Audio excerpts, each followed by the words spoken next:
Pada malam ini saya pengen ngajak teman-teman untuk tadabbur atau menghayati surat Al-Fatihah.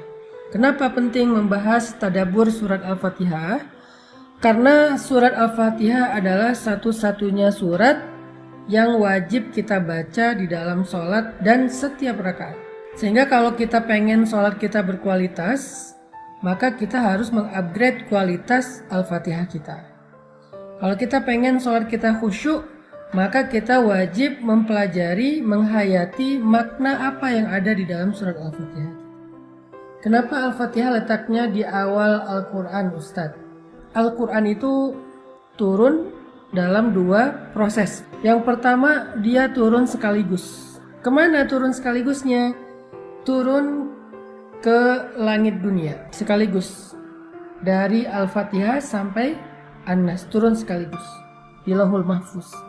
Kemudian dari Lauhul Mahfuz, dari langit dunia turun kepada Nabi secara berangsur-angsur. Proses kedua. Proses kedua inilah yang kita lihat dengan urutan turunnya Al-Quran. Padahal urutan Al-Quran itu sudah tersusun di Lauhul Mahfuz dengan Al-Fatihah sampai An-Nas. Tapi turunnya nggak berurutan, justru turunnya itu acak. Sesuai apa? Sesuai peristiwa yang sedang dialami oleh Nabi dan para sahabat. Pertanyaannya, kenapa Al-Fatihah ditaruh di depan? Jawabannya ada di dalam nama-nama surat Al-Fatihah, yaitu Ummul Kitab atau Ummul Quran. Lalu kenapa dia dinamakan dengan Ummul Quran atau Ummul Kitab? Karena seluruh isi Al-Quran dari mulai Al-Baqarah, Alif Lam Mim sampai An-Nas, Minal Jinnati Wan Nas, seluruh isi Al-Quran itu terangkum, terkandung maknanya di dalam 7 ayat surat Al-Fatihah. Makanya buat teman-teman jangan remeh membaca Al-Fatihah. Jangan sampai kita Al-Fatihah juga belum benar. Karena ini syarat sahnya sholat. Karena dia adalah rangkuman seluruh isi Al-Quran.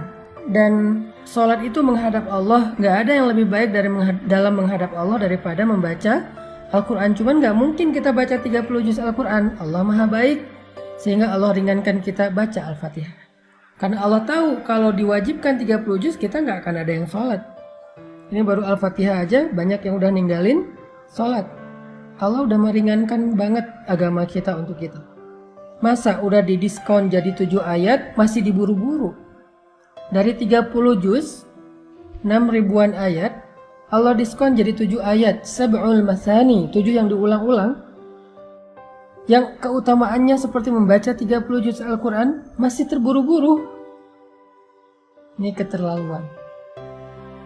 Artinya 113 surat yang lain yang ada di dalam Al-Quran itu adalah surat dan ayat yang menjelaskan isi kandungan dari surat Al-Fatihah. Makanya sayang kalau di dalam sholat kita terlalu fast and furious membaca surat Al-Fatihah, itu sayang. Baca yang tenang, cuma 7 ayat kok. Daripada disuruh baca 30 juz. Makanya surat Al-Fatihah dinamakan dengan nama Ummul Quran atau Ummul Kitab, ibunya Al-Quran, ibunya kitab. Intinya teman-teman, bacalah Al-Fatihah dengan tenang. Libatkanlah lisan ini dengan fikiran dan hati. Fikiran mentadabburi pesan-pesan makna di dalam surat Al-Fatihah. Sedangkan hati mencoba untuk menghayati, belajar yakin, belajar iman, belajar takut, belajar khusyuk kepada Allah Subhanahu wa Ta'ala. Sesuai dengan tadabbur makna ayat yang dibaca. Kalau kita bisa connectingkan antara lisan atau telinga, kalau kita berjamaah ngedengerin imam baca, lisan dan telinga dengan fikiran dan hati, maka insya Allah bacaan kita itu sudah disebut dengan haqqut tilawah, bacaan yang sebenar-benarnya. Kalau baru lisan nggak ngerti, maka ini menjadi ibadah, tetapi belum haqqut tilawah. Baru disebut haqqut tilawah kalau relevan dengan 3. Pertama, lisan dan telinga. kedua pikiran, dan yang ketiga hati dan perasaan. Kita fahami maknanya, kita hayati apa maksudnya. Baca perlahan-lahan supaya kita menghayati. Setiap huruf itu masuk ke dalam hati kita. Terangkai satu huruf, dua huruf, satu ayat, dua ayat, satu kata, dua kata, menjadi ayat-ayat yang berkesan di dalam hati. Itulah membaca Al-Quran dengan hati.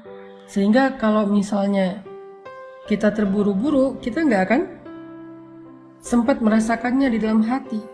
Ketika kita membaca Alhamdulillahi Rabbil Alamin, Allah bicara sama kita. Allah bilang, wahai malaikat, lihat hambaku memujiku. Jadi Allah memamerkan atau ngeposting bacaan kita, ini pakai bahasa sosmed ya. Allah ngeposting bacaan kita kepada para malaikat penjaga arsy. Allah pamerkan dan memention nama kita. Hambaku memuji aku, wahai malaikat, lihat. Alhamdulillahi Rabbil Alamin. Allah bilang, hambaku memujiku. Lalu kita bilang lagi, Ar-Rahmanir Rahim.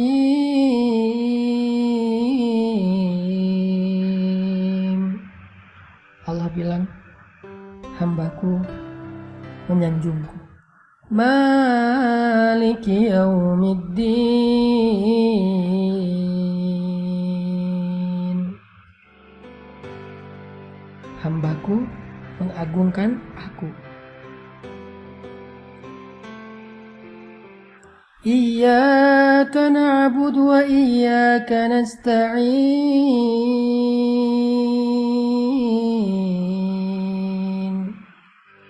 Allah bilang, ini antara aku dengan hamba. Ini perjanjian, akad antara aku dengan hambaku. Ketika dia hanya menyembah aku, ketika dia hanya berlindung kepadaku, maka aku akan perkenankan harapan dan keinginannya. Fadhkuruni adzkurkum. Ingat aku akan ingat engkau. Ini antara aku dengan hambaku, semacam perjanjian. Jadi kalimat iyyaka na'budu wa iyyaka nasta'in itu kita kayak lagi jabat tangan, berjanji, berakad dengan Allah, sehingga Allah pun berjanji, komitmen untuk memberikan hak-hak kita sebagai hamba. Ihdinas siratal mustaqim.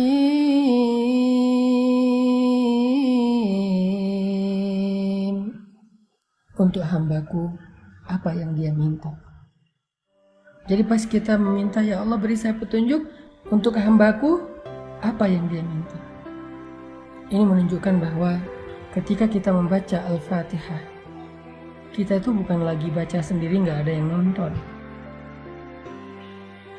Ini adalah alasan kenapa Al-Fatihah ditaruh di awal.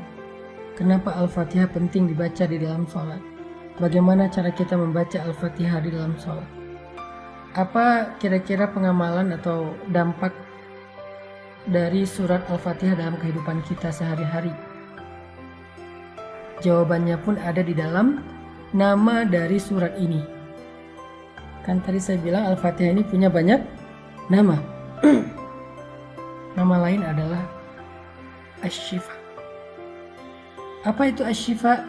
Asy-Syifa itu artinya penyembuh atau kesembuhan. Sehingga siapapun yang merasa sedang sedih, sedang galau, kecewa, siapapun yang merasa bingung dan tidak tahu arah dalam hidup, obatnya Al-Fatihah. Allah menjamin siapapun yang mengamalkan Al-Fatihah, memahami, menghayati, mentadaburi Al-Fatihah, membaca Al-Fatihah dengan hati, maka dia akan mendapatkan kesembuhan dari berbagai macam penyakit di dalam hati dan jiwa atau perasaannya. Bukan hanya terhadap penyakit jiwa, termasuk penyakit fisik sekalipun. Karena selain Asy-Syifa, Al-Fatihah juga disebut Ar-Ruqyah. Kata Nabi, tahukah engkau bahwa Al-Fatihah itu adalah Ar-Ruqyah? Sehingga dulu sahabat Nabi suka membacakan Al-Fatihah untuk meruqyah orang yang sedang tersengat, hewan yang berbisa seperti kalajengking. Kenapa kok dibacakan Al-Fatihah? Kenapa kok diruqyah? Karena biasanya orang yang tersengat bisa jadi panas tinggi, maka parasetamolnya adalah Al-Fatihah. Jadi kalau ditanya apa efek konkret Al-Fatihah dalam kehidupan kita sehari-hari, dia syifa dan ruqyah. Kalau kita masuk ke rumah yang baru, apalagi lama udah nggak dihuni, Al-Fatihah akan mensterilkan rumah itu. Sehingga kalau kita pengen dapat keberkahan, andalkan Al-Quran, andalkan Al-Fatihah. Awali hari kita dengan Al-Fatihah. Awali pekerjaan kita dengan Al-Fatihah. Tenangkan hati kita dengan Al-Fatihah. Kalau kita mau mendapatkan keberkahan dari ayat-ayat Allah dalam hari-hari kita, dalam rumah tangga kita, dalam pekerjaan kita, dalam kehidupan pribadi kita, maka akrablah dengan Al-Fatihah. Akan Allah berikan hal-hal yang gak pernah bisa kita jelaskan secara teori atau ilmiah. Libatkan Allah dengan Al-Fatihah. Jemput pertolongan dan rahmat Allah dengan Al-Fatihah.